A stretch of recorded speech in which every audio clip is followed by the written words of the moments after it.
Hello, Matthew. Hello there. Simple. I'm not even going to continue it. What are we doing? It is August 17th, It is. 2018. That it is. Date's right? Yep, August 17th, 2018.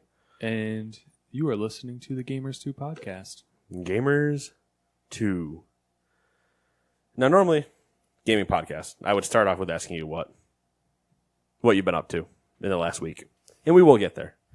But I want to hit something right off the top first. I'll hit it again later, like I always do, but I want to hit it off the top too. Where can people go, Matt? I'm going to see if you know this. Where they can submit anything for us to either talk about, reviews you can put on any service. That's not what I'm talking about. I know it. I'm telling you, dude, it's bad. I'm talking like questions, comments, concerns, philosophical inquiries. Well, you can get a hold of our secretary, Max, the cat. He's in the window and doesn't do much, but You have to come to the window with your. it's like a drive-through. The speaker's broken. It's really annoying. You got to bring a ladder. Second floor. I don't know. Website? There's two really easy spots. One of them is the website, Yep. which is gamers2.com. The other one, I'm going to guess on this one. it should be really easy. Is it like a social media site? Nope. Okay. Nope. There's a link at the top of gamers2.com. Yeah. That link is also somewhere else. Where is that link? Podcasting services In every description of around the world. the episode. It says questions -link. Click that. It's a Google form. Fill it out. Let me know. Anyway. The crap link. No, that's my pants. Hey, joke, because Nate's stinky tonight. Anyway, too much information. So, this is Gamers 2 podcast. So, sticking with, I guess, the gaming and entertainment stuff. What have you been doing, Matt? Since the 10th. Little No Man's Sky. Nothing really, in depth. Did you build anything yet? Not really. No, actually. I don't know. I can't decide if I want to commit to my old save I guess let's put it this way. Have you done anything of consequence. that has been different since we last played? Have Not you done really. Yes, have you done anything that has been added at all, or are you still playing what we had? Still playing. Kind of like I just kind of bummed around for a little bit again, thinking. Anyways, little world warships. Trying to get back into that. They're adding some ships soon. That's gonna probably upset the balance. Russians and the Russian battleships in. Well, if they've learned anything from this year, it's that everything needs to be perfectly balanced. Well, here's the issue. World warships, wargaming, Yeah. Russian. Oh, Jesus. So naturally, Of course, Russia's broken. yes, they have just a little side story. They're working on a ship as a clan reward. They added in clans a while ago. Oh, okay. So the whole idea is, and it's a conversation happening currently in the community, is the ship that they're working on is a Russian cruiser. Okay. Cruisers are basically a DPS class. Yeah, high damage, low health. Exactly. Except the ship they're working on to give this as a clan reward Is high damage, high health. Yeah, it's basically a battleship, but with all the good aspects of a cruiser. Yes. And it's Russian. So it's high health, high armor, high velocity guns, good range, decent concealment, Oh, you mean pretty much nothing bad. and has the most Active camouflage. OP, essentially, the most OP ability in the game right now, which is radar. So, Yeah, it's and pretty it has good. it has cruiser speed reload. Oh. So, like, not only do you get the high velocity guns, You you can get also the quick you're still reload. firing just as fast.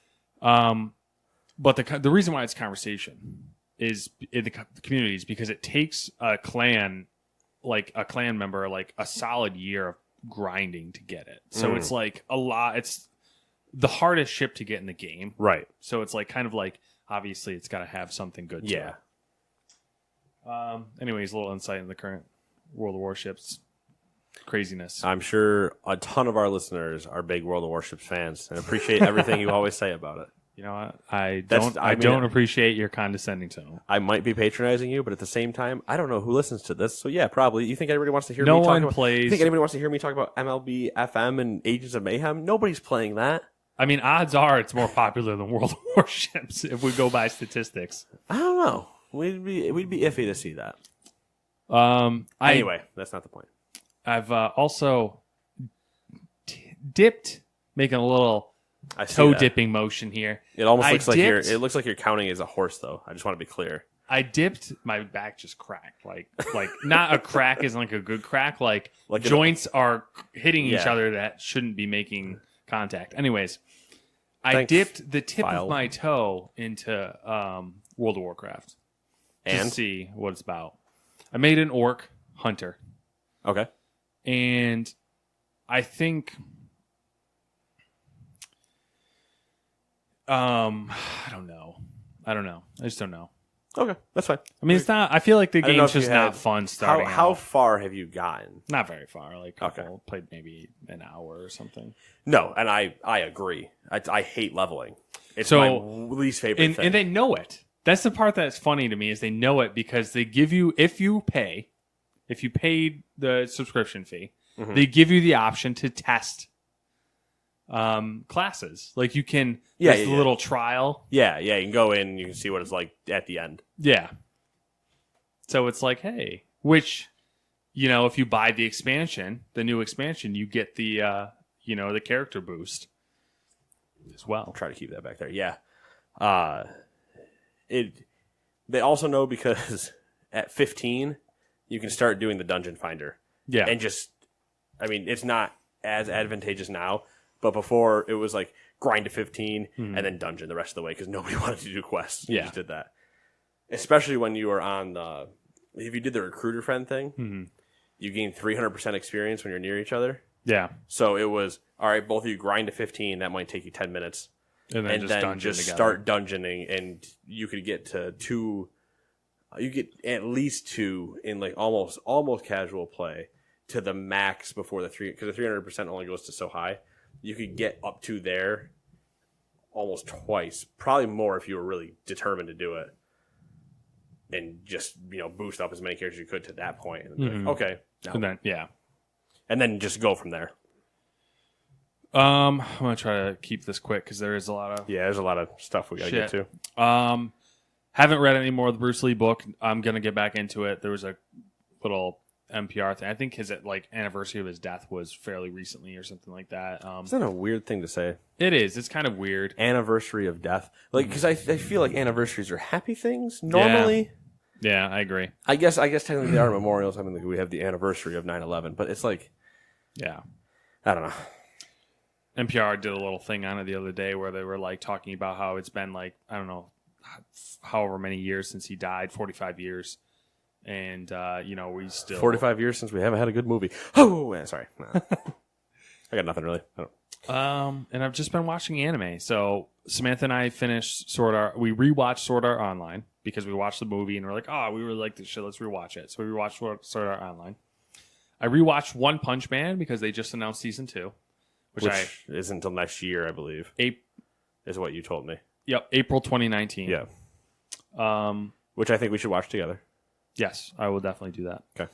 And then I started rewatching Haku, or however you say it, which is the volleyball anime, which I'm adamant that you really need to watch because I think I'm just going to say it's pronounced haiku, and we go from there. Okay. I know there's a Y in there, but I'm just going to call it haiku. Yeah. I would say we should watch that together, but there's like just too much of it. How long is one episode, though? What's a standard 25 minutes? 23 minutes? I mean, we could watch one episode and just to flavor test it for myself. And then you kind of need, it's one of those ones where you need to watch the first 3 to 4 episodes because there's a lot of building. To at least have you for the first one, just kind of bounce my immediate questions off, which I will have. I think it'll pay dividends towards the once it gets going, like towards the end of season 1, season 2, season 3, like towards the end of season 1 and into season 2 and season 3, starts moving. Because then at that point they're deep in the technical volleyball. Oh, Jesus. Like, I think because you play a lot of volleyball, I think you'll appreciate it on a different level than I will. Okay. And I'll give it a shot. I still need to finish. I know you have a lot on your list, a lot on your plate. Here's my current list. Well, actually, are you good? I'm good. Go. Okay. I'll go back. I'll work backwards. Been watching baseball still, obviously, and I have another soccer match to watch this weekend. Hasn't happened yet, so we'll get there. I read a little bit more Good Clean Fun. It's when I say I read a little bit more, I'm literally talking like pages. Yeah. Because I haven't really had time to sit down and do it. In terms of watching, though, right now I need to still finish Westworld Season 2. I'm on episode 3 or 4. Yeah, is season 3 coming out soon? No, like season 2 just ended. But I want to get it done. Yeah. Then I probably don't have a little bit of time if I remember right. I think it's in a little over a week now. The Jack Ryan series comes out on Amazon. Yeah, it's very soon because I've been watching the. Yeah, it's like it's the 20-something of August. Who's the actor that's in it? John Krasinski. Okay, yeah. And I want to watch it. At least maybe the first 2 episodes, just to see if I'm going to like it. Yeah. I want to like it because I like him and I like the idea. Yeah. So where do you fall in what we've had of Jack Ryan stuff previously? Meh. Have you seen the movies? Parts. I've never sat to watch the full one. Okay. Because there's a lot of... But the parts I've seen, I'm like, okay, like I like what it's trying to do, but I don't necessarily... The actors are always kind of like 50-50 on me. And tread lightly. I know. Harrison Ford. I know. But those were that's a different era. That is. See, which is the thing with those older ones, and I'm specifically talking about the new ones, because I feel like the old one and the new one are not going to be even close. No, there's the old ones, which are, I think the 2 or 3 Harrison Ford ones are the first ones, right? That I know of. I believe so. And then there was a Ben Affleck one, I think. That was Jack Ryan, I think, wasn't it? The Accountant? No. That's my first thought was The Accountant. I mean, we can look it up, but I really don't want to. Okay. I don't want to take. It was like Sum of All Fears. Oh, okay. And then what's his name from Star Trek? Oh yeah, I forgot about that one. Okay, yeah, because there's definitely a difference. Because the Harrison Ford ones are kind of like, the reason I'm more excited for. Well, excited is not what I want to say.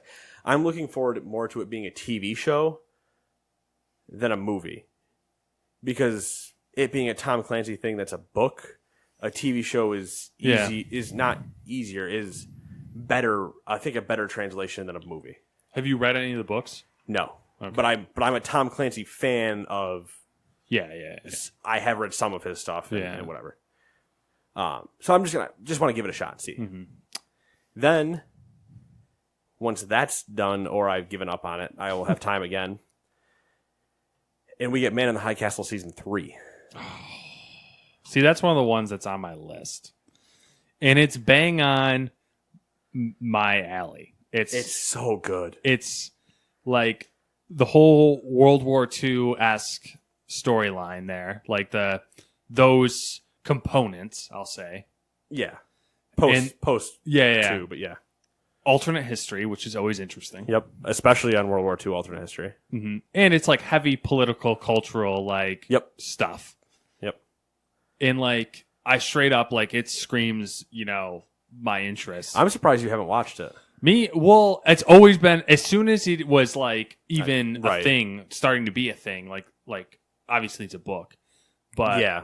And didn't know about the book really, and then when they started promoting the first season, I'm like, oh fuck, that's yeah, I didn't know about the book. Then they promoted it, and then it started winning stuff, and I was like, man, I really should check this out. Mm-hmm. And then it wasn't until season 2 had wrapped that I think I had Prime and I had it on my tablet. Yeah, and at the time, I was at work, where I just don't. I mean, I don't do anything. I did more work than the majority of people, but my work I could start, and then I would have time. And it wasn't distracting to have my tablet there because I can't connect to anything. It's just offline. Yeah. So I would just download episodes and then watch them while I'm there doing work. And that's how I got through them. Yeah. And I enjoyed the entire thing. It was really good. I liked it. Yeah. And I feel like the Wolfenstein games probably like feed into that type of fervor, that like especially the most fervor. recent one, kind of where it's like they're in America. Yeah. That's pretty good. I'm a fan. I can't wait to see what continues. I will potentially need, hopefully, a good either refresher in the first episode or a like recap somewhere, just to kind of like refresh my memory. I know where a few people end and stuff like that, but just overall. And then so I'll try to work volleyball in there somewhere and whatever. I've been playing MLB, not so much. Ages of Mayhem a little bit. FM18 we played a day. I think we're gonna play again sometime this weekend because Kenny's got the bug now that we're back in soccer season. So he almost jokingly wants to scrap our season that we're a year and a half in, as always, and start one now with the current teams. Because for some reason we have to wait for FM19 to come out in November, so we'll try to supplant that a little bit. Usurp, whatever word that is. I played a little bit of Mark of the Ninja. That was a game I bought during the Steam sale. I played that when the WoW servers were down on launch night. So I've been playing a lot of WoW. How long were the servers down for? They went down. So when did I text you? About 10:30, I think. I said 4.5 hours in. Yeah, something like that. So my normal joke is world servers are going to crash for about 30 minutes usually, and then something else. There's usually another crash later. There's like one big world server one, and then like a hot some fix, other time. You said like. So it launched at 6 o'clock for us. At 10:30, I'm pretty sure they did a quick hot fix and kicked everybody out. When they kicked everybody out, 6 or 7 servers stayed down. They took them offline. Mm-hmm. Mine was one of them. Classic. Happen every fucking time. Yep. So, and they were some big ones. Zul'jin, Sargeras, Proudmoore, Tichondrius, Thrall. Thrall went down for a minute but came back up. There were a few that went down of the like top 10. Mm-hmm. Let me butt in real quick. Go ahead. I was going to message you yesterday while I was doing the document because I wanted to talk to you about some stuff for the document. Did you? I popped in. I don't know if you saw me when I was in there. I didn't, but I had to make a couple changes. To the Blizzard, launcher for being very specific. Battle.net, yeah, being very specific. Like I was like, I log into Discord to see if you're in Discord because then I can just easily hop in, talk to you real quick, hop out. Right. You weren't in Discord, so I fired up the Battle.net launcher and I was like, okay, he's in game. Don't want to fuck him up right now. So like, you could just message me though. Yeah, I know because it would be easier for me to just say, hey, I'll hop in DC, and then I'll just alt tab real quick, open it, and keep going. Yeah. I just know new game launched. I know how it is. I saw you log in 5 times, and I was like, just message me already. Because I couldn't. I can see when you come on and off, and it went on, off, on, off, on, off. I didn't know if something was patching or like the. It was patching because it patched the client and then it patched the game too. Yep. So, but it tells you like what server you're in. Yep. And like I can't remember. I don't know what the other thing it tells you. I think it was the server, and I can't remember what the other thing was. Maybe the region you're in or something like that. And I was like, oh, that's cool. It tells me I think where I am in the world and on what server I'm currently. Yeah, I was like, that's cool. I like how like it's specific, but But you have to go in game to figure out what character I'm on. Yeah. Another props to just Blizzard. So I went down for. I mean, I'd have to look at my Mark of the Ninja time. 20, 30 minutes. Mm-hmm. About what I expect. Yeah. But everybody else is up. Everybody's running. Mm-hmm. That was the only.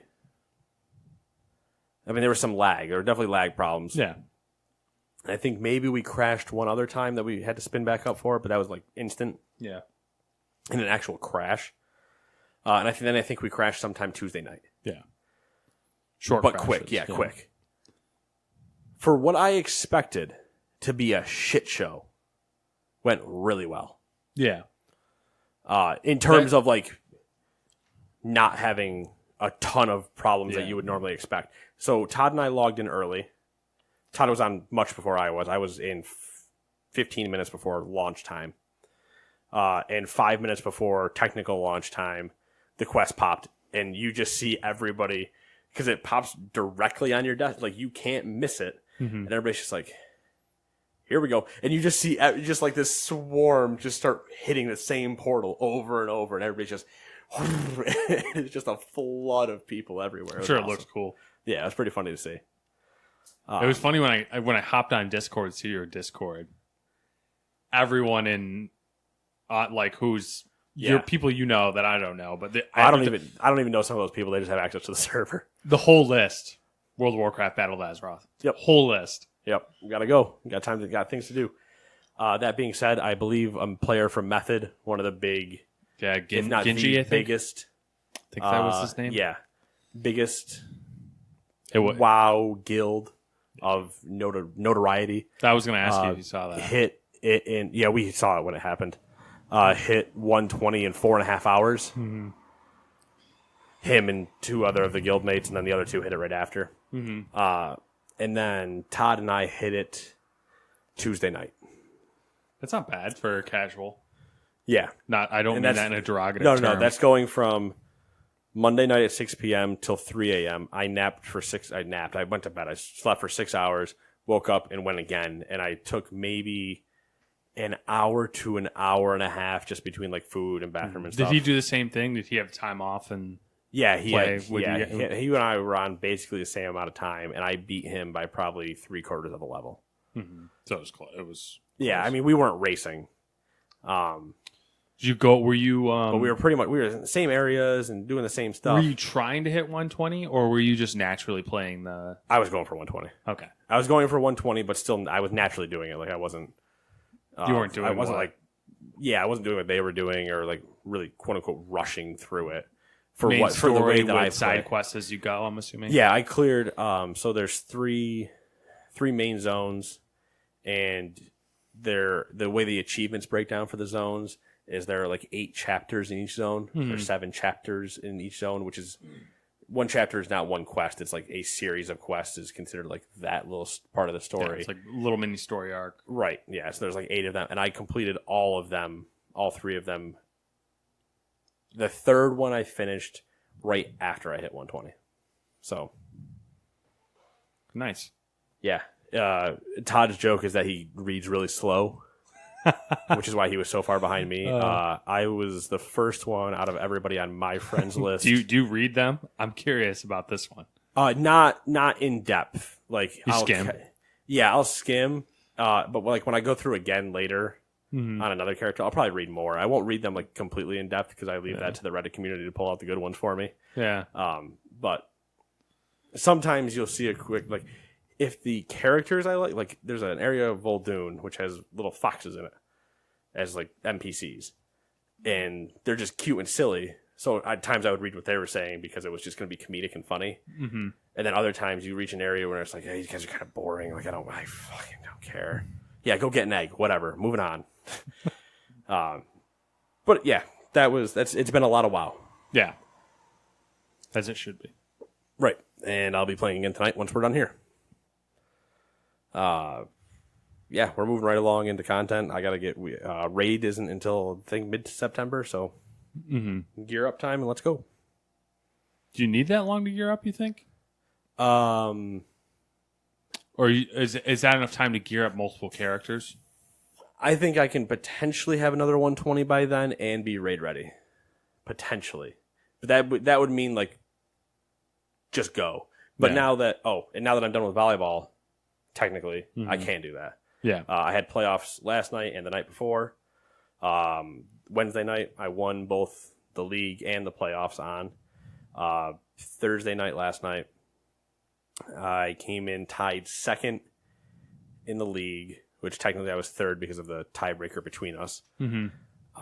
And then I finished tied third, I guess, because there is no third place, but tied third because we got knocked out in semifinals. Mm-hmm. So cool.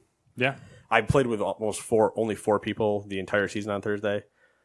So to finish tied second, I'm feeling all right.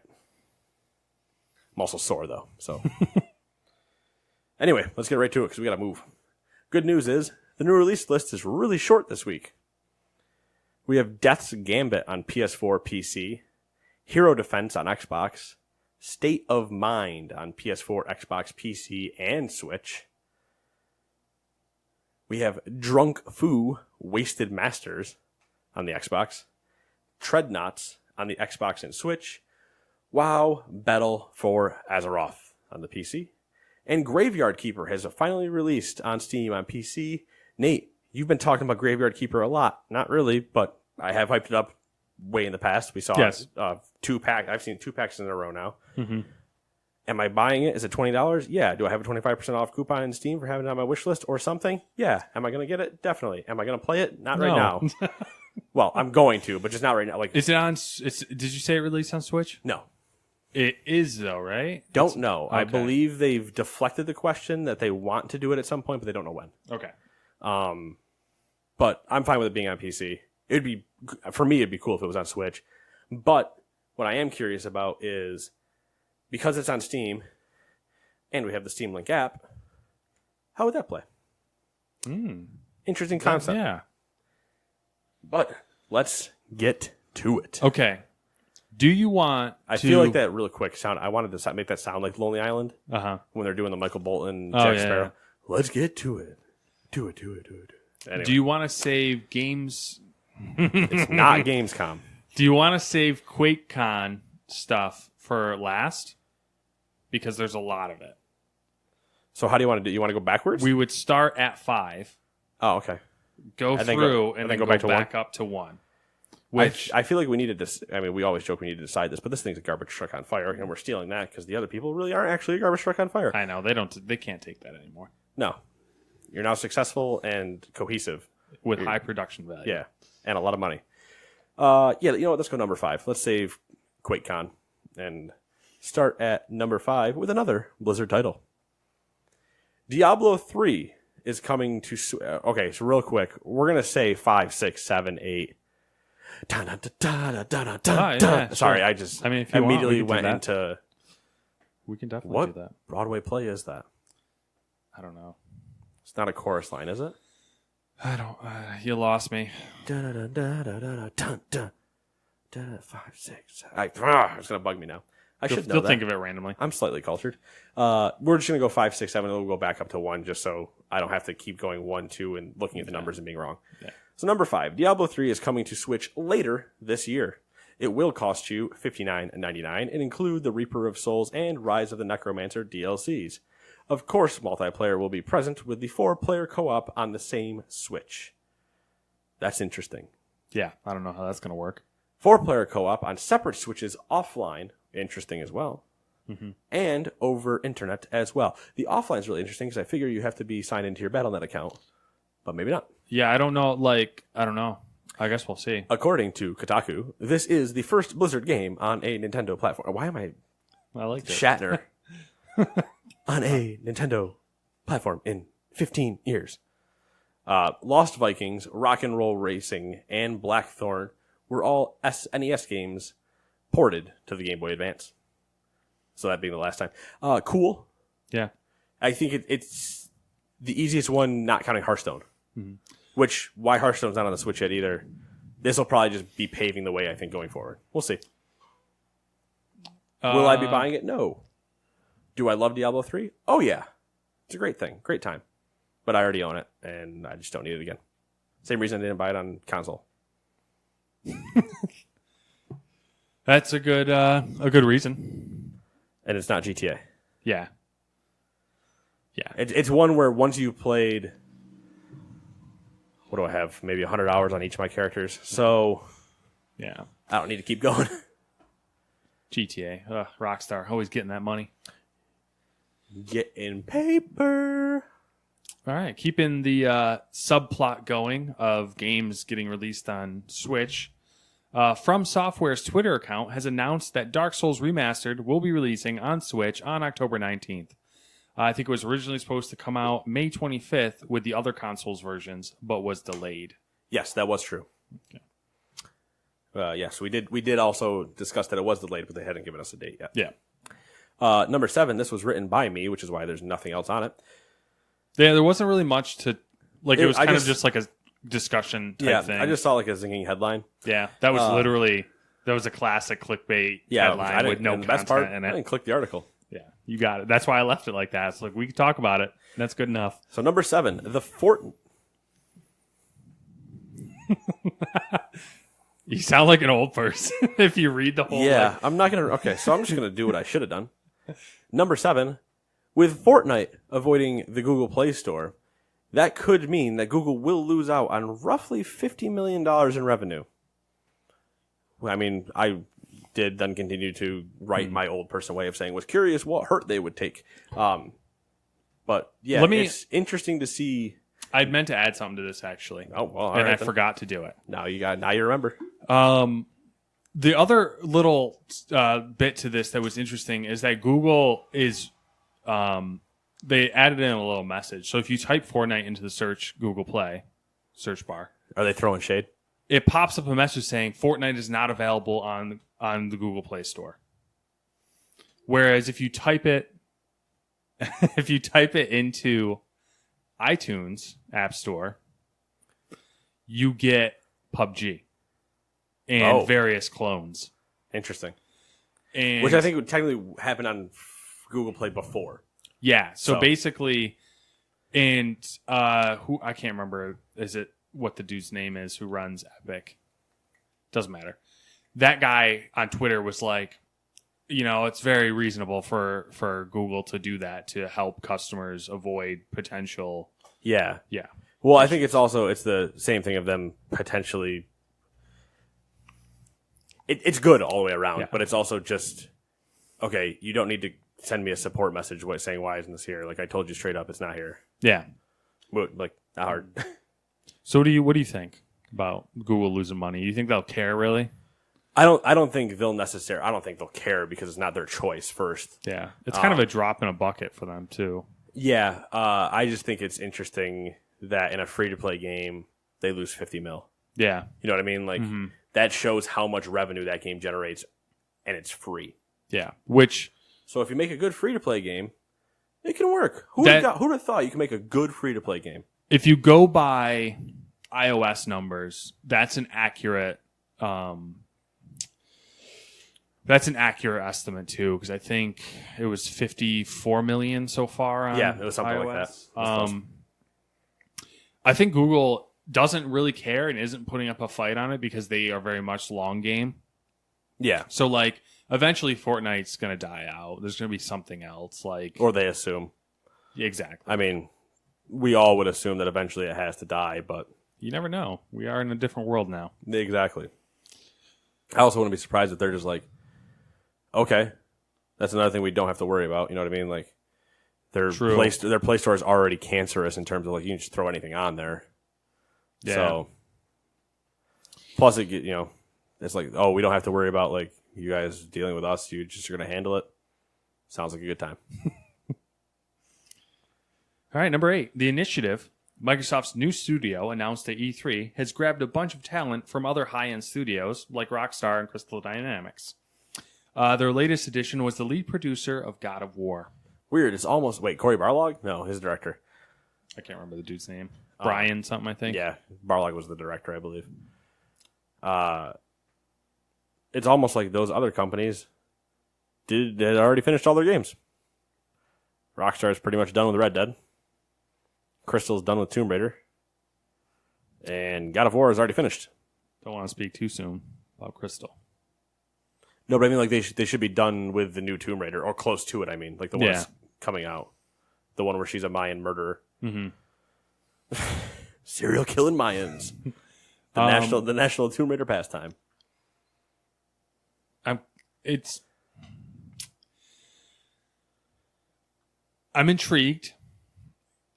Microsoft investing in good talent, obviously, for their studios. Well, now, is this Microsoft or the Initiative? I only want to say, is it the Initiative hiring them, or is it Microsoft going and getting them? Well, because they're technically two different things. Even though they're an Xbox studio or whatever. Yeah, Microsoft's footing the bill, so I guess.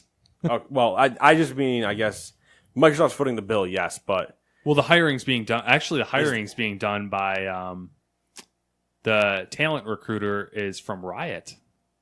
Wow, they're gonna suck then. Riot, and she I think it was a woman. Her list of companies that she worked for was like EA, Riot, and maybe another big game, another big one like Epic or something like that. Okay, one good one. I mean, if I want to just throw shade for no reason, but yeah. Well, anyway, you wouldn't be Nate if you didn't throw. If shade. I wasn't opinionated. Opinionated. Haha, you get it? I still gotta make that show. Number 9.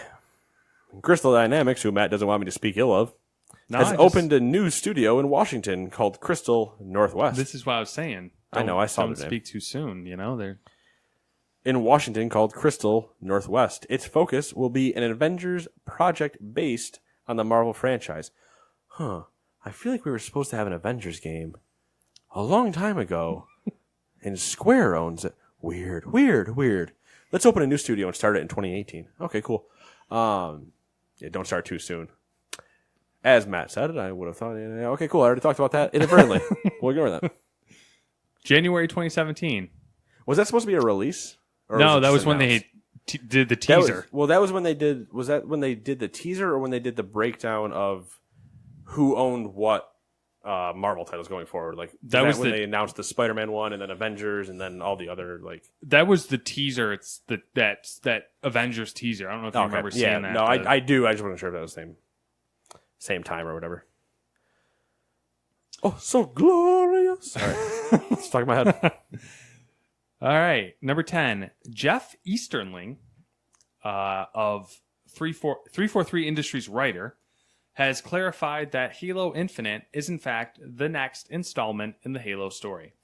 During a Mixer broadcast, he said, "It is Halo 6." I quote, hold on a second. He said, I quote, "It is Halo 6. You should just consider Wait, hold on. I was like, I'm definitely calling you out on that it's Halo sex. It's Freudian slip. Yeah, you just want to bang Cortana. I mean, yes. I am straight. So naturally, I want to bang Cortana. I would like to have Cortana be a person. I don't get off to ASMR. You haven't lived yet. No, I don't know. I haven't either. Just to be honest here. Like people that eat, like you just. No, I'm not getting off in the ASMR thing. Yeah, it's eat pickles into mics, and like people love it. I'm just like, I don't get it. I find it creepy. Yeah. Well, it's not. I mean, I don't get it. I don't know necessarily that I find that creepy compared to like other stuff, but it's necrophilia. We could go on for that. Yeah, we're not gonna pedophilia. It is Halo 6. You should just consider it Halo 6. Don't think of it as a weird prequel kind of thing. It's the next story. It's the next chapter in what is going on. So quote. I don't like that he says, don't think of it as a weird prequel thing, because that immediately means it's a prequel thing. It says, when he says next chapter, but don't think of it as a prequel thing, means it is not after Halo 5, but it's not before Halo 1. Like, I kind of take that as I'm kind of insulted by that, because Halo Reach was not a bad game. No, and neither was ODST.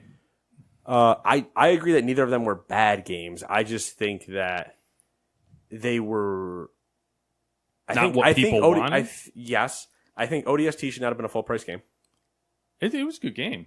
Yeah, I agree, but I think it shouldn't have been a full price game. I'm thinking that should have been like a $30 title. Weird for a Halo game, but like not because it was bad. It was a great game.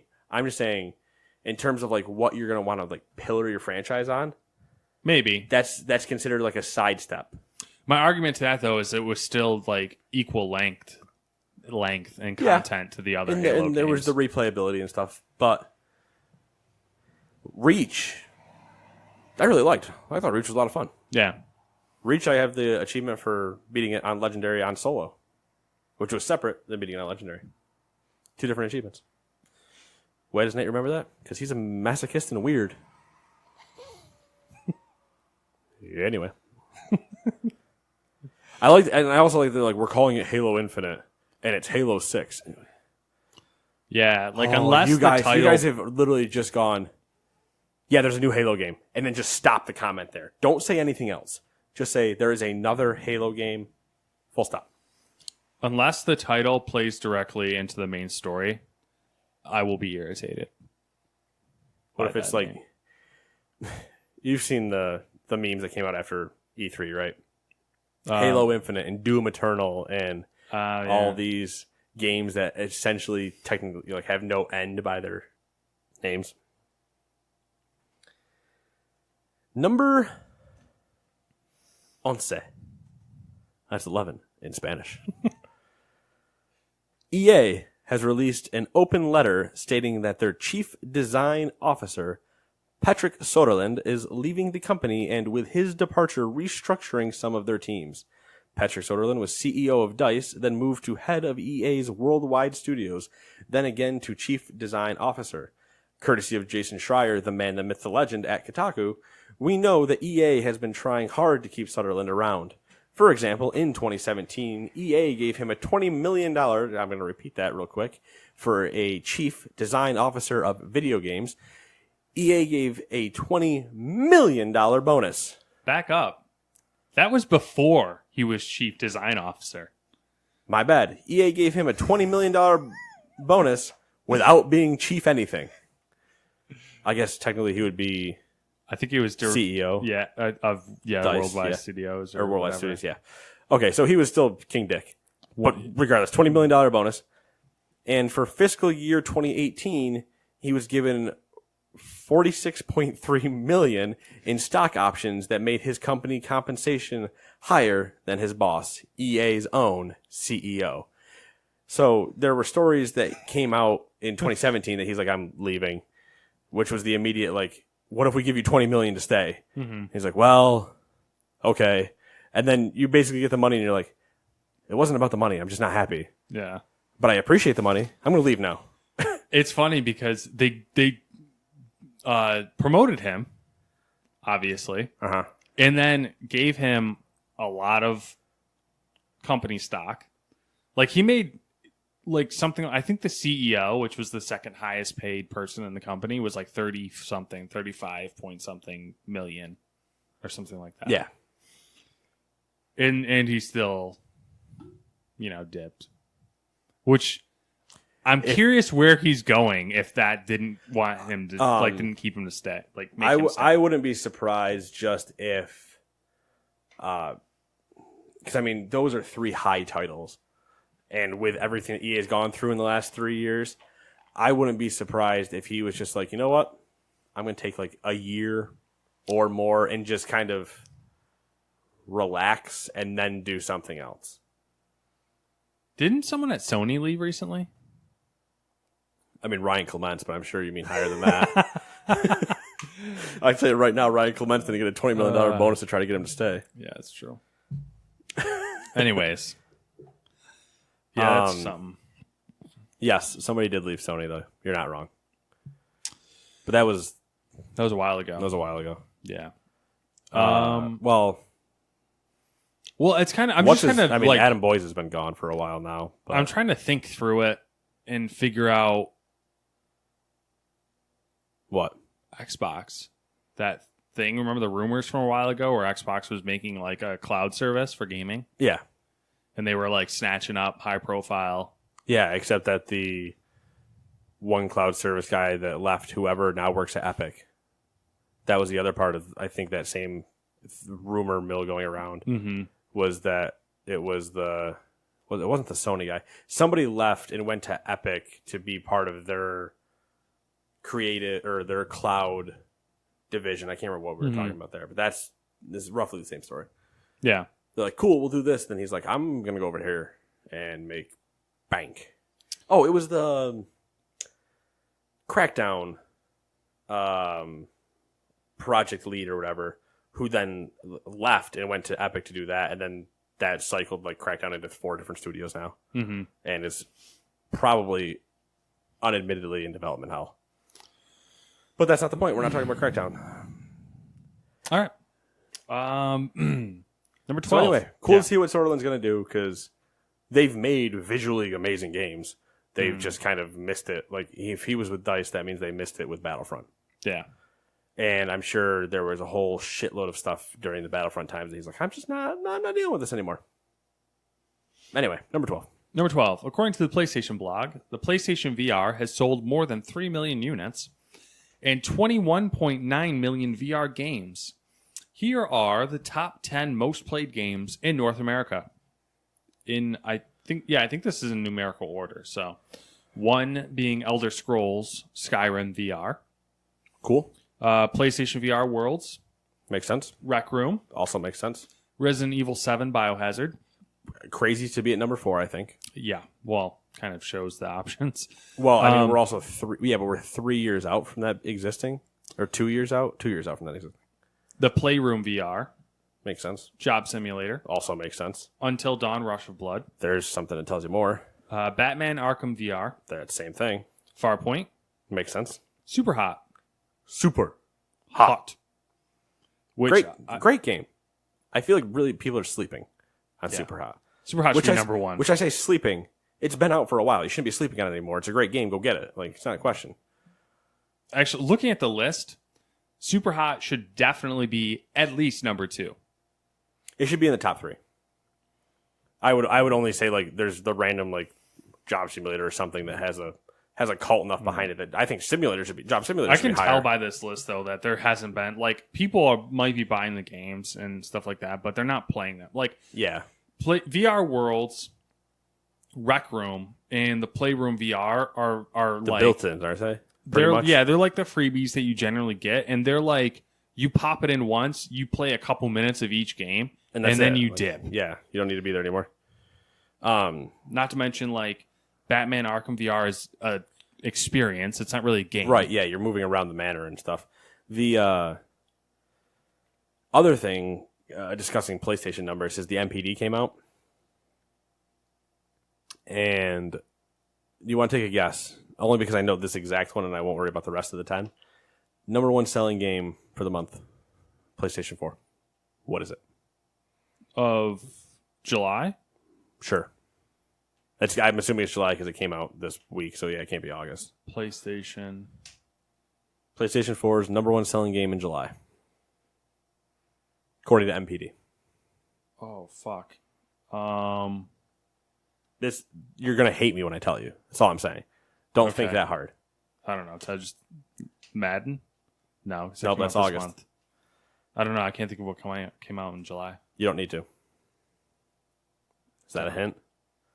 Is it one of the PlayStation Plus games? No. Doesn't count sales. Is it an old game? Mm-hmm. Yep.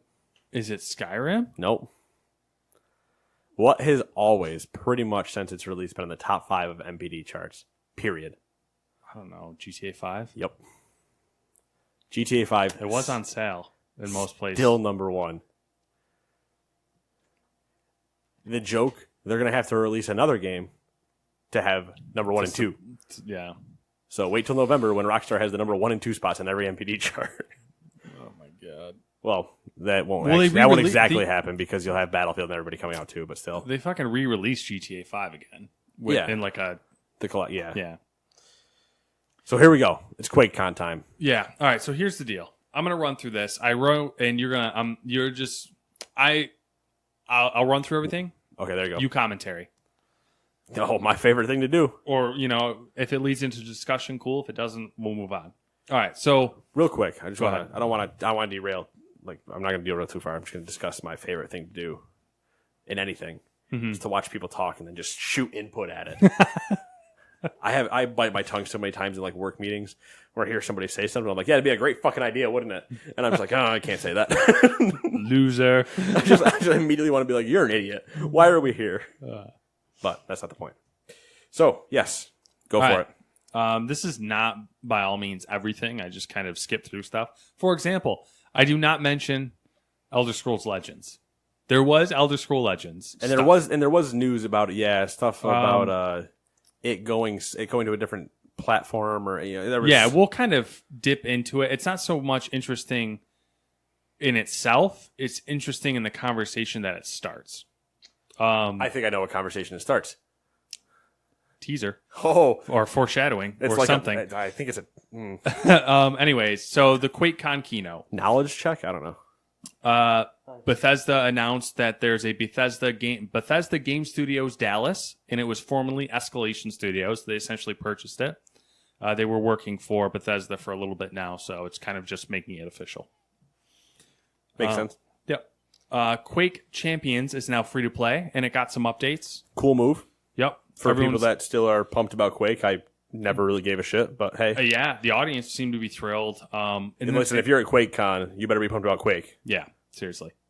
I'd be upset. All right, moving on to the good stuff, I guess. You imagine if we're having QuakeCon 2019, like, hey, Quake's free to play, and everybody's just like, boo, fuck you, we don't care about Quake, move on. Doom Eternal. That's kind of what it was. It was a little bit like that. Yeah. All right, on to Fallout 76. There's a lot for Fallout 76. They did do a very lengthy Q&A on it. So if you want to see more, youtube.com or Bethesda.net. Yeah, I'll be honest. The QuakeCon stuff that they've posted and keynotes and stuff like that, better than the majority of the stuff as far as interest goes. Like whatever. Better than a lot of the EA stuff. Anyways, so Fallout 76... there will be a photo mode with filters and poses. Oh my god, I'm so happy I can make sepia-toned, sepia world. Apparently, there's like an ID badge you have to make. Oh so my like god. You do. I hope it's just a hello, my name is badge. That'd be great. I hope it just says hello, my name is. It's literally a sticker. And the world is already in a sepia filter, so I'm going to just put another one on. Love it. Give me Instagrams. Let's go. I'll shoot photos of my dead Death Claw meal. You can change how your character looks at any time in the game. Let's talk about the important things. All right, now for the perk system. They went over a lot. I kind of condensed it, so if you have questions, hit me with them. I'm just going to interrupt you at every sentence. Don't worry about it. The perk system is based around cards. Worked great in Battlefront. Cards have a special cost and requirement, as in like special, like strength, perception. Yes. What identifies us as humans is how special we are. Yeah. So when I say special, that's what I'm referring to. Yes, the special system in Fallout. Exactly. Each special is capped at 15 points. Oh, that's interesting. You stop acquiring special points at level 50, but as far as we know... Can you cap everything by then? No, mathematically you can't. No, you essentially only get 50 points, I think. That sounds right then. Okay. Unless there's some like armor that gives you +5. I don't think from the way that they described it, that's the essentially skill tree, the power cap. Okay, I see what you're saying. It sounded like there is no level cap. You just keep acquiring special cards, but you can't get the points anymore. Okay, you no longer get special points. You just get the perk cards, which I'm going to go into in a second. Oh, you get a light level. Sort of. Well, I mean, if it doesn't mean anything. You can pick one perk card per level. The cards can be leveled, so you combine like the same card to make it like a level 2. So you can get I mean, I guess that would one perk card per level. Does that cap? Because if that doesn't cap, then that makes sense. I have 100 perk cards. Let's go. So you essentially make a deck based on how many points you have invested into special. So like, if you have 15 points into strength, then you can have 15 points worth of cards in that strength. Okay, so you can have at most 50 regardless. Okay. Yeah. But the cards have varying costs. So if like you have a level 5, it's worth 5 points. Right, but you still have a value of 50 in your deck. Yeah. Okay. I get you. I'm picking up what you're putting down. There will be perk card packs when you hit certain levels. That gives you extra perk cards like they essentially work like wild cards. They're meant to entice players into trying different perks they'll intentionally give you a perk card that's a level or 2 higher than what one of your special stats are. So like, your perception's at 5 and they'll give you a perk card that requires perception, like you to be perception 6. So like certain perk cards have like a value requirement, but they'll only still take like 1 point in that pool. So you mean at some point I get loot boxes in the game? They did say that perk packs are not purchasable. You'll only ever get them. That doesn't mean it's not a loot box. I just want to be clear. Yeah, it is. I know. I'm not saying it in a bad way. I'm just making a technically joke. It is kind of a loot box. Yes, that's exactly that. I mean, that's what loot. It's a random chance to unlock an item Yeah. That's the only difference in the negative connotation is that it is not behind a paywall. Perks. The perk cards are swapped out like a deck of cards. So basically, Can I hold multiple decks then and just hot swap? They didn't mention specifically if you can have like multiple like decks, like pre-built decks. Right. But you can swap cards at any time. Like if I want to be One Punch Man or I want to walk around like Prince Charming. Yeah, you can do that. You can swap out. They said like the whole idea is like, you have a certain set of perk cards that you have equipped when you're like playing solo, and then when you group up with people, you swap out certain cards. You can share. I don't know if I'm probably skipping ahead because I made a bunch of this list, but all I'm saying is this better not weigh me down at all. You share your perks with your team too. Interesting. Yes. So you can all get real beefy if you coordinate. Exactly. I'm the strength guy. I'm the intelligence guy. They got a lot of questions about charisma, so I just threw that in there because it seemed to be one of the things we touched on. Charisma is the stat that will make a player better at supporting their team, like more benefits from sharing their card perks. So like maybe I have high charisma, so like when I share my perk cards, they have a better bonus. It gives me plus 5% instead of like if I wear it, it's a plus 3%. Exactly. Makes sense. All right. Anything you want to before we go into PvP? Nope. Okay. PvP doesn't start until level 5. And it's kind of has they described it as like, slapping someone across the face or hitting them with a glove. Like it has like a challenge system kind of. Okay. So when you initially shoot someone, it does very little damage. If the player returns fire, then it bumps you both up to full damage and the battle's on. Okay. I like the idea that you would actually have to walk over and slap me, though. I think that'd be way fun. That'd be way funnier. It would be. You're rewarded with caps. The higher level the player is that you kill, the more caps you receive. You can choose higher level than you, or if you're just both high level. I think the gap is the well. Because like if we're both 50, then who cares? I think it's a combo of both. Okay. So like if you're 5 and someone's 50 and you kill them, then you're gonna get more than if you're level 50 and they're level 50. Okay. But if you what I mean, like 5 versus 5 versus 50 versus 50 versus 5 versus 50. Yeah. That's a lot of verses, but you know what I mean. Yeah. I think it scales the way that you would want it to scale. If you wanted to use the cumulative property and put parentheses around everything I just said, it'd make sense. Where was I? You can choose to get revenge and get double the rewards. So like after someone kills you, it'll prompt you like, hey, do you want to get revenge on this person? And if you can, and you'll get double back. Okay. If a player kills someone without that person returning fire, then that player gets no reward. And they get a wanted level. And then that player's bounty comes out of their own caps. So like, okay. Yeah, you got that? All right. Yep, man, I got you. I don't know if I'm like describing this because they went over it so quick that I'm like trying to, So, the wanted player becomes visible to all other players' maps on the other players' maps. While the murderer can't see anyone else. So like you kill me like in a griefing manner, I guess, without me returning fire. Everyone in the game world can see you on their maps, but you can't see anyone else on your map. Okay. And then if I get killed, you pay them? If you get killed, your bounty comes out of your own. Oh, it comes out of mine. Okay, that's what I was mentioning. Okay. Todd Howard had an interesting quote. He said, "We turn assholes into interesting content." You can ignore and block people. There is going to be a pacifist mode that you can turn on where you won't do damage to other players, which it's basically like GTA 5. The way that like you can turn on pacifist mode where you won't do damage to other players, which does not say where other players can't damage you. Yeah, they didn't specify that. I think it was kind of like just auto.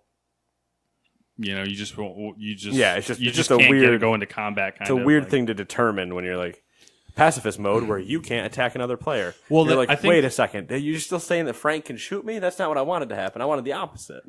Well, they think that they did actually go into it. They think that the system that they've made is a hindrance to the point where it'll like if the person really wants to grief you, they can, but they're getting punished in the long run because they are the ones losing money constantly. And if they're getting killed. Yeah. Anyways, so junk is a thing. As well as the cap thing. If you die, then you drop any junk that is on you. Someone else can pick it up, like if they kill you, or you can go back and get it if it's still there. It's meant to add just enough of a penalty to dying. Junk can be put into your quote unquote stash, which no one else can access. And they said they're gonna have certain points in the map where you can. I'm assuming junk is just like stuff you're gonna vendor or like Junk's crafting material. Exactly, it's crafting material. Nukes.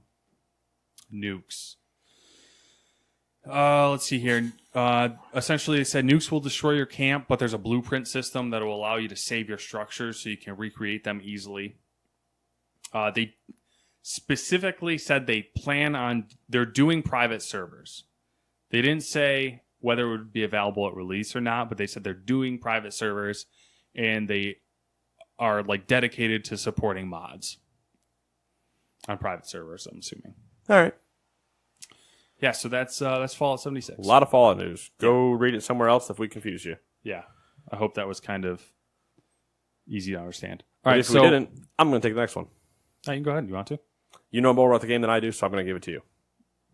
You've played it. I've played the beta. The Elder Scrolls Online Wolf Hunter DLC. There are going to be two. First off, when was the last time you played? Probably a while ago, right? Months ago? Yeah. Did you play the werewolf stuff in Skyrim? I believe it was werewolf, right? Mm-hmm. It was werewolf and vampire.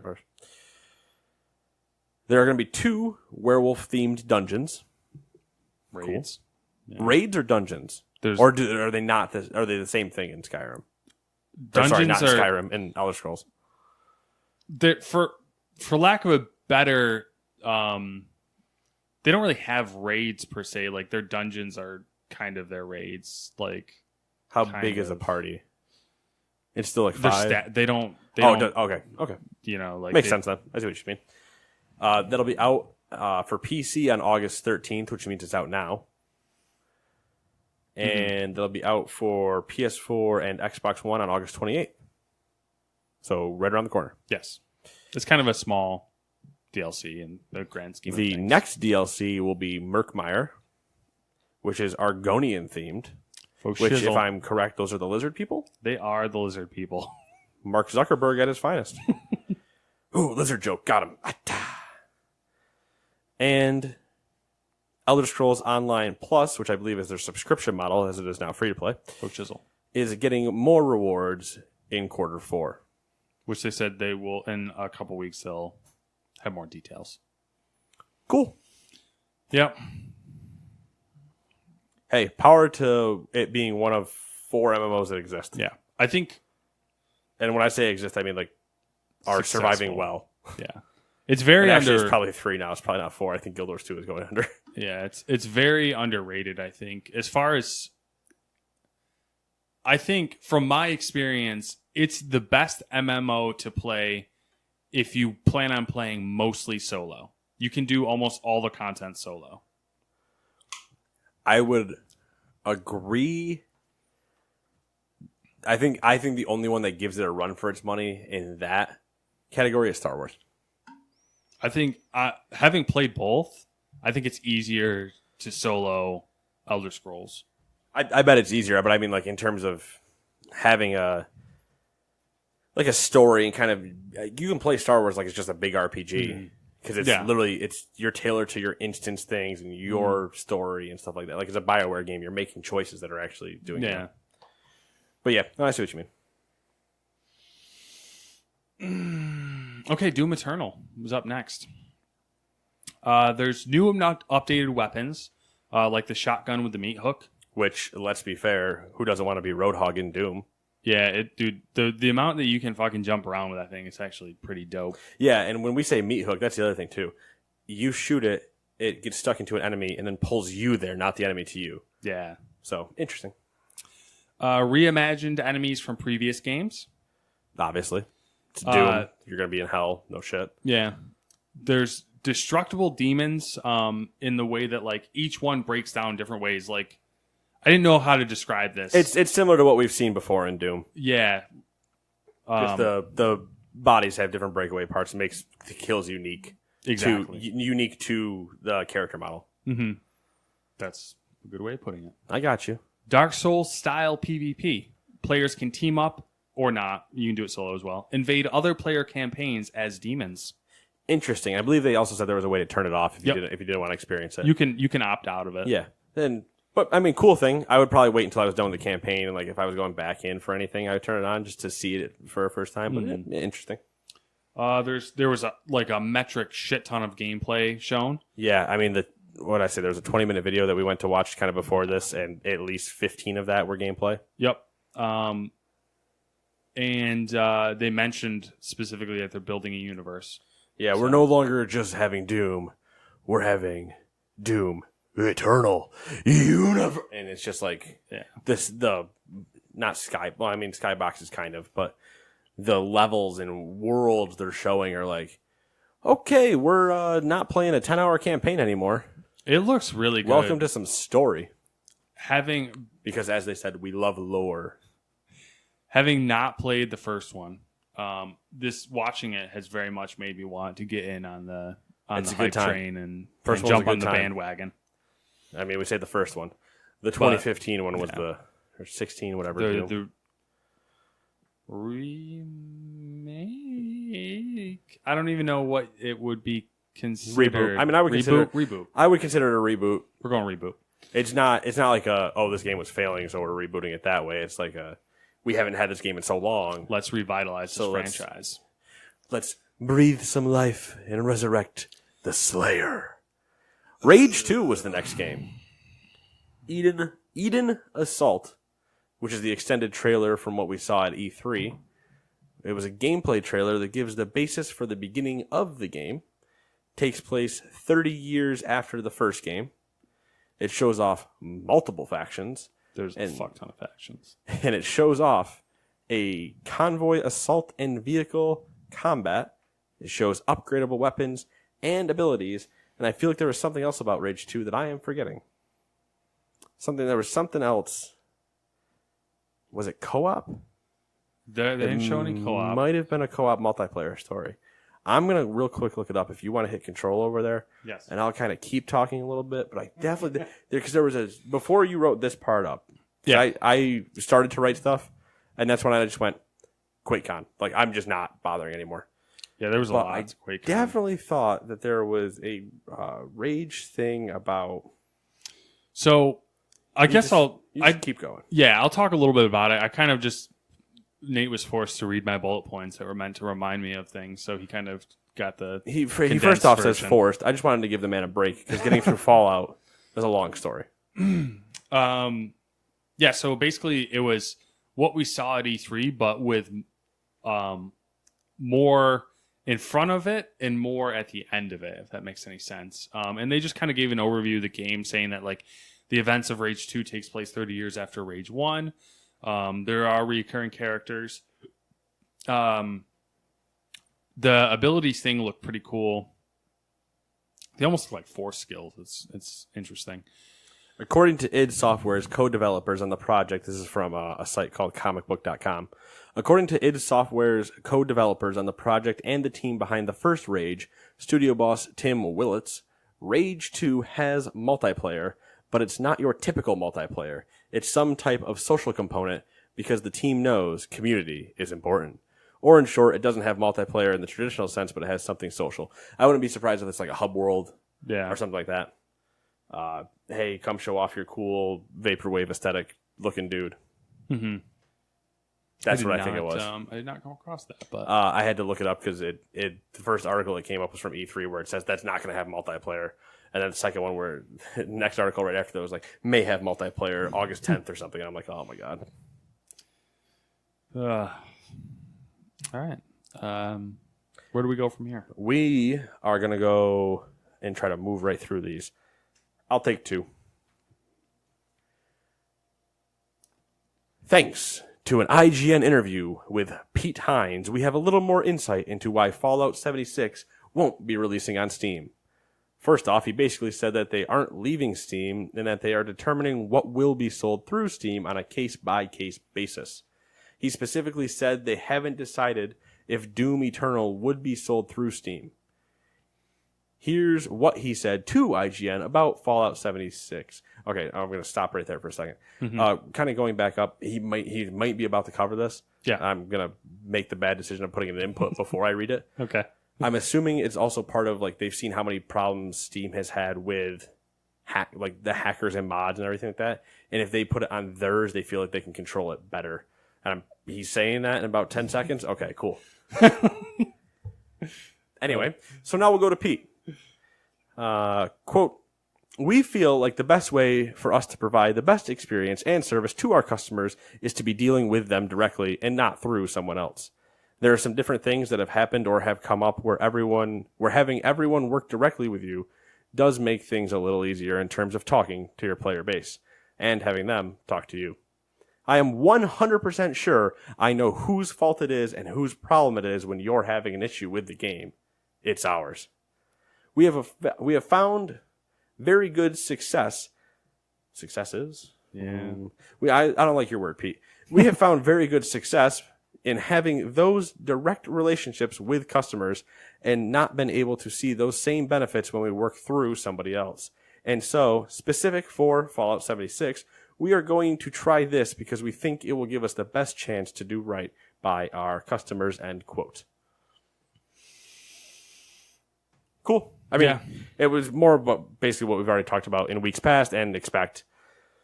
Yes, obviously it is easier to deal with them directly, especially if it's like, well, Steam's not launching this. It's like, I don't know why Steam's not launching it. So, faux shizzle.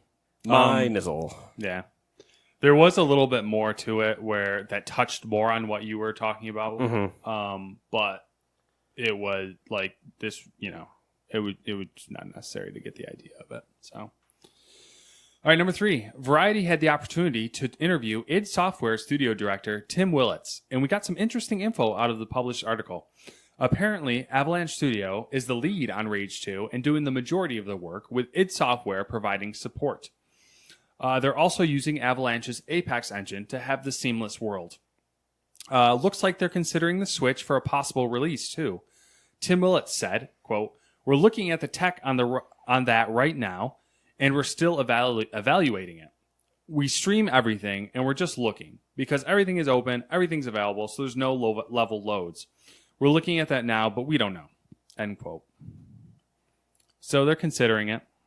But I don't know. Do you think you've seen what Rage looks like, and you have a Switch?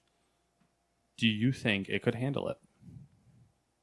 Just, just like a... Not somewhat. It would be a dumbed down one. It'd be like what they had to do to Wolfenstein and stuff, where it gets scaled back to do it. Yeah, I mean, but it could handle it in a scaled back way. But Zelda, does Zelda have load screens? Load screens? Yeah, like when you're moving around the world. No, not really.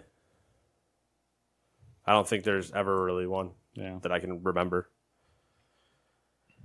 Number 4. I was really hoping I got my oil tycoon Todd Howard, but I don't. So I'm going to go back to my Pete Hines impression, which is not an impression at all because he talks normal. During an interview with Game Informer, Pete Hines, who is Bethesda's Senior Vice President of Global Marketing and Communications, took a rather strong stance on crossplay. Quote, you didn't laugh. That's just me. Quote, it is our intention in order for the game to come out, it has to be those things on any system. We cannot have a game that works one way across everywhere else except for on this one thing. We continue to talk to all of our platform partners, but those terms are essentially non-negotiable. We can't be talking about one version of Legends, the Elder Scrolls card game, where you take your progress with you, and another version where you stay within that ecosystem, or it's walled off from everything else. That is counterintuitive, I'm going to add a word. Counterproductive, counterintuitive, same thing, to what the game has been about. So essentially, suck it. Let's just get this done. Yeah. But hey, we're not doing it as long as everybody else keeps jerking each other around. I think it's the safe.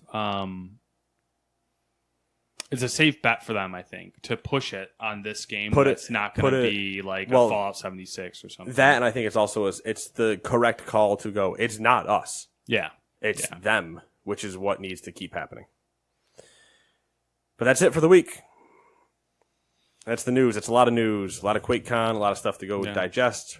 Next week's going to be interesting. Next week's going to be even bigger, people, because we're hitting graphics card rumors, so Matt's going to get all nerdy. We probably have Gamescom, and I think the week after that we even get PAX West. So I mean, we're gonna have some news coming up. It's picking up. We're heating up, folks, as NBA Jam would say, because when we hit October, baby, we're gonna be on fire. That being said, we still have deals I want to call out. We specifically have 2. I know I put more in, but we only have 2. Still, it's the monthly bundle from Humble Bundle. Monthly ones that you will unlock in September unless you go pay right now are Sniper Elite 4, Tales of Berseria, and Staxel. If you don't like those 3, you can then choose Rise of the Tomb Raider to replace those 3. Those are just the beginning ones. There will be more that you get when the bundle actually releases. They're usually, valued around $130 like minimum. So for $12, not gonna hurt you. There is also a bundle of the Humble Bundle Jackbox parties. Now, this one I felt is pretty big to call. Oh, yeah, we're over an hour by a chunk. They're the Jackbox games. We've played them. They are fantastic. They are a great time. A lot of fun. That being said, pay whatever you want. Pay a penny. Pay $1. Pay $100 because it's for charity and you should. I mean, not really, but it's up to you. You can get Quiplash, Fibbage XL, You Don't Know Jack Volume 1, Extra Large, and Volume 2. Now, for anybody that doesn't really know, I feel like we should kind of explain Jackbox now that I've kind of already told them the pay whatever tab, and I feel like an idiot doing this out of order. Jackbox, you can run on a toaster, essentially. It's not graphically demanding at all. You can run it on anything, and everybody that's with you is going to play on their phone. Or laptop, device. Or tablet, or whatever. Literally anything that has a browser on it. You start up the game, it creates a room code.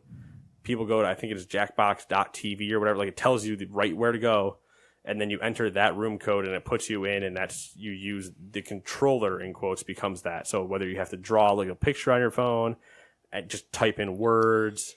It would be a absolutely fantastic set of games to play with family, for holidays, or you want to get together and have a beer after work or whatever with some friends. Anything that there is a group of people larger than 3.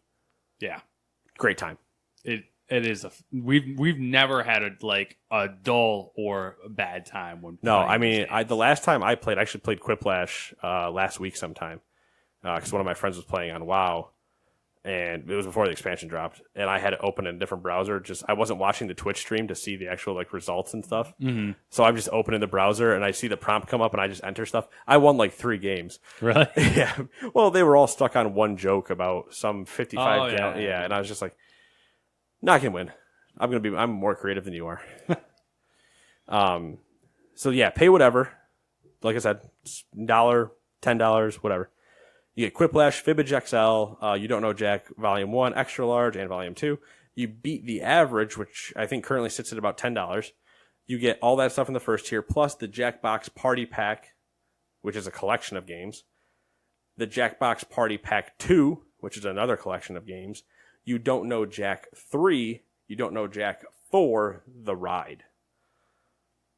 Then, if you pay $12... you get everything I just mentioned in the first 2 tiers, along with the Jackbox Party Pack 3, which is another big bundle, and Drawful 2. And Drawful can lead to some great time. If you love Pictionary, you should play Drawful. That's a crazy, for $12, you get all of that? That's a lot.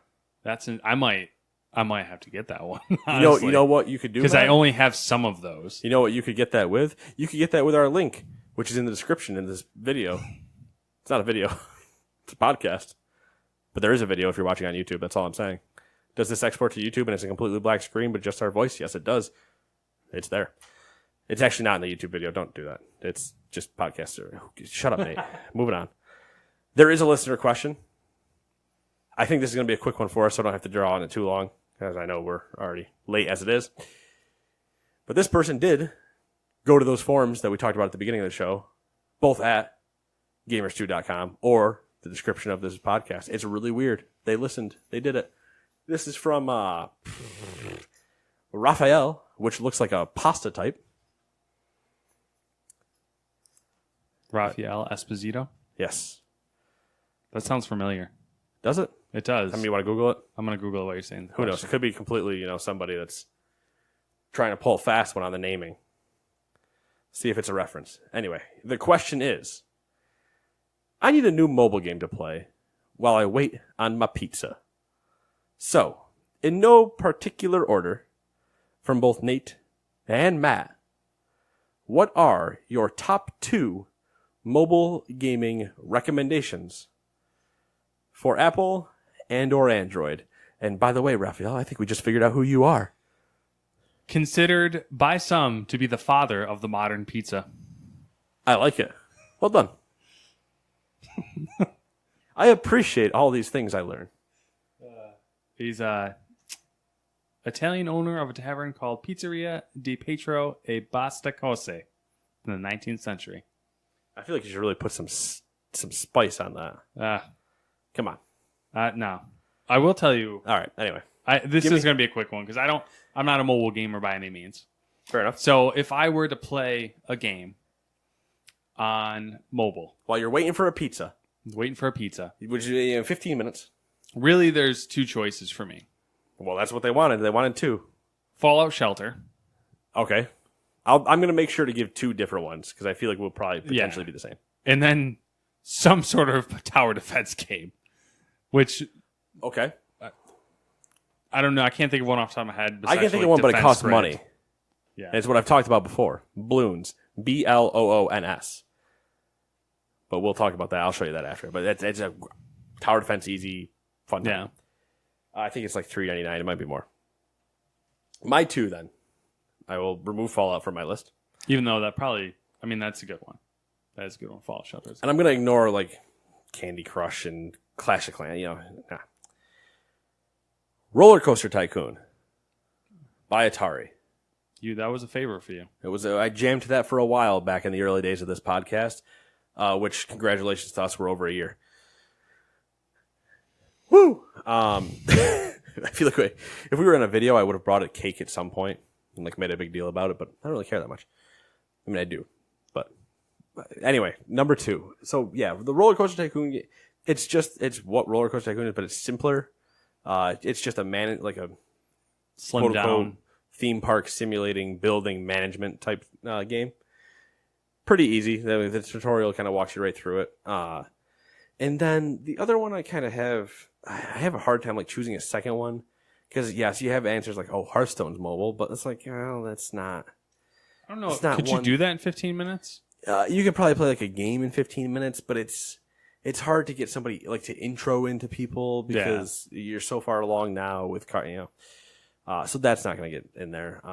I mean the Candy Crush and stuff like that, it's honorable mentions because obviously they're great time wasters. I'm gonna give it with man. I don't even know if I had a second one really. I played Miniguns for a while, but that's essentially Clash. Mm-hmm. Miniguns is a good one because you don't have to play it PvP. I guess there is a single player campaign. So I'll go with that. Miniguns. It's very similar to Clash. Like you in a match, you are gaining resource. It's just auto accruing it's like one every second or every second and a half. And you use that resource to drag units onto the field and you're just going at the other team's towers. That's really it. I mean, there's more. That's the simple level. There is a complex level to it. The only other one that I could suggest that's a good. When I played it bathrooms. I got some time to kill. I've already read Reddit for the day. Bathroom time. Marvel Puzzle Quest. Interesting. It's just another matching game like Candy Crush, but there's Marvel Puzzle Quest, and I think there's like WWE Showdown or something like that are pretty much the same game, just different universes. You're collecting these comic book covers, which are comic book heroes or villains, and then you're having a team of 3 as you do a match 3, and if you like match 3 greens enough times, you will power up, in quotes, one of your team's abilities, your team members' abilities if they have a green one, and you get to use that, and it like clears part of the board. There's a story mode and stuff like that. So yeah, Roller Coaster Tycoon, miniguns, then Marvel Puzzle Quest. That's what I got. Matt had Fallout Shelter and something tower defense. Something with a tower defense. I mean, if you really wanted to, if you love Harry Potter, there's the Harry Potter mobile game. Just don't spend money on it. And I know that's hard for some people. Anyway, that's that. I'm going to say it a third time. Comments, questions, concerns, philosophical inquiries. Ask it all. That being said, see you next week. Bye-bye.